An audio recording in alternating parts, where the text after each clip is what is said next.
मेहनत करिए, और अगर वक्त अच्छा है तो किसी न किसी की मदद करने का प्रयास करो। किसी भूखे को भोजन, प्यासे को पानी, किसी बीमार की औषधि आदि का कार्य करने का प्रयास करिए। किसी भूखे को भोजन, प्यासे को पानी पिलवाइए, किसी की औषधि दिलाने का कार्य करिए, किसी के काम आने का प्रयास करिए। प्रयास करो कि किसी के आप काम आ जाए।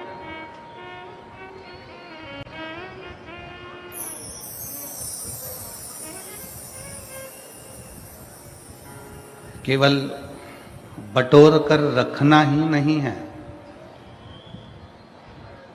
उस बटोर कर रखे हुए धन का प्रयोग आप दूसरे पर नहीं कर सकते तो अपने खुद पर करिए। अच्छा भोजन करो, परिवार के साथ खुश रहो, मंदिर, देवालय, तीर्थ, व्रत करते रहो। अपना धन आप किसी को नहीं दे सकते, अपना पैसा आप किसी को नहीं दे सकते, तो स्वयं पर खर्च करो। स्वयं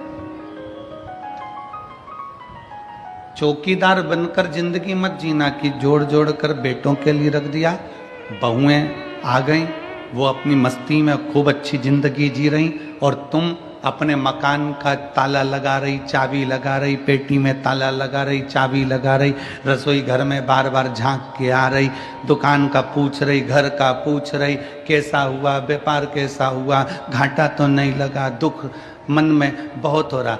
बहुओं को ताला चाबी से रत्ती भर फर्क नहीं है। बहुओं को तुम्हारे ताला चाबी से कोई मतलब नहीं है। वो जानती है कि घर में एक चौकीदार बैठा है, घर के बूढ़े माँ बाप वो देखते रहेंगे, अपन घूमते रहेंगे।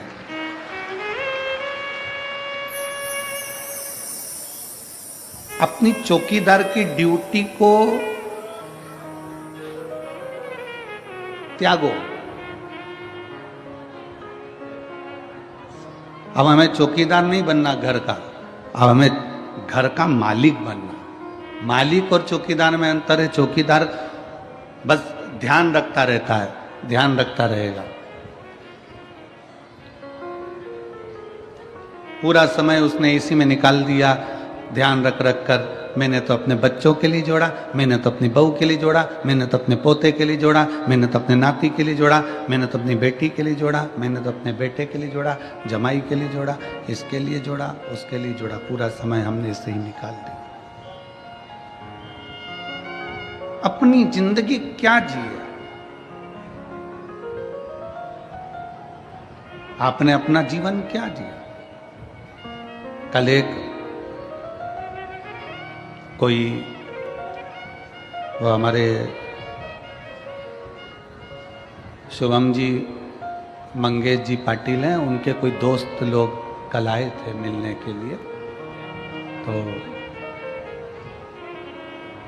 होटल है उनकी, होटल का काम है, और कल आप ही आए थे, तो कल मिलने के लिए आए थे। तो हमने इनसे कहा कि आपका क्या काम काज है? उन्होंने कहा गुरुजी वैसे तो होटल का काम काज है, पर 7 दिन होटल का काम सब संभालने वाले संभालेंगे। हमारी माता से लेकर हमारे घर की बहुएं, हमारे घर के बच्चे, हमारे घर के बुजुर्ग सब शिव महापुराण की सेवा में लगे हुए हैं, शंकर की सेवा में, शिव की आराधना में लगे हैं, शंकर की सेवा में लगे। कितने दिन तुमने बाबा को दिए?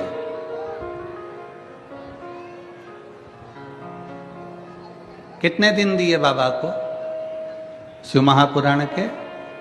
जम के बोलो, 7 दिन।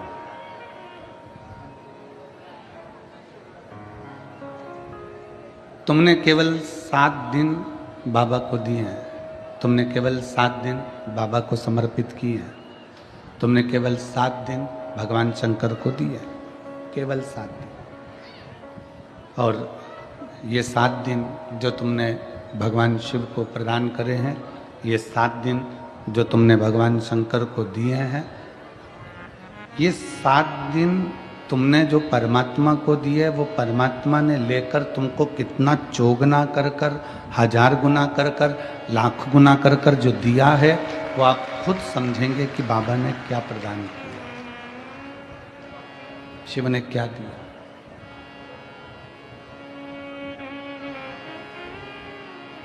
हम तो थोड़ा देते हैं, भगवान को तुमसे बहुत ज़्यादा की उम्मीद नहीं है और भगवान शंकर तुमसे बहुत ज़्यादा मांगते भी नहीं हैं, शिव जी आपसे ज़्यादा मांगते भी नहीं,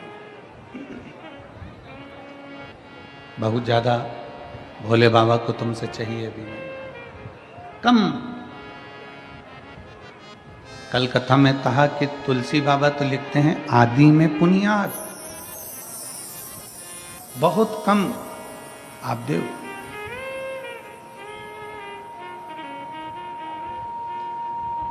और जो आपने बहुत कम दिया है, बहुत कम प्रदान किया है, उसमें भी बाबा खुश है। एक बड़ा भगोना भरकर सब्जी बनाओ, एक बहुत बड़ा भगोना भरकर सब्जी तैयार करिए, उसमें जीरा कितना डालते हो? भगोना भर के जम के तो बोलो नहीं, कितना? भगोना भर के सब्जी है तो इतना जीरा डाल दो। राई कितनी डालते हो? थोड़ी राई। भगोना भर के सब्जी है, राई जीरा कितना सा डालो। नमक एक बाल्टी नहीं, कितना डाला? थोड़ा सा नमक। अब ईमानदारी से बोलो, कोई तुमसे पूछे इतने से जीरे से क्या होगा, इतनी सी राई से क्या होगा, और इतने से नमक से क्या होगा? शिव महापुराण की कथा कहती है इतना सा जीरा, इतना सा राई, इतना सा नमक पूरी सब्जी में स्वाद ला देता है। उसी तरह 7 दिन की शिव पुराण पूरी जिंदगी में स्वाद ला देता है।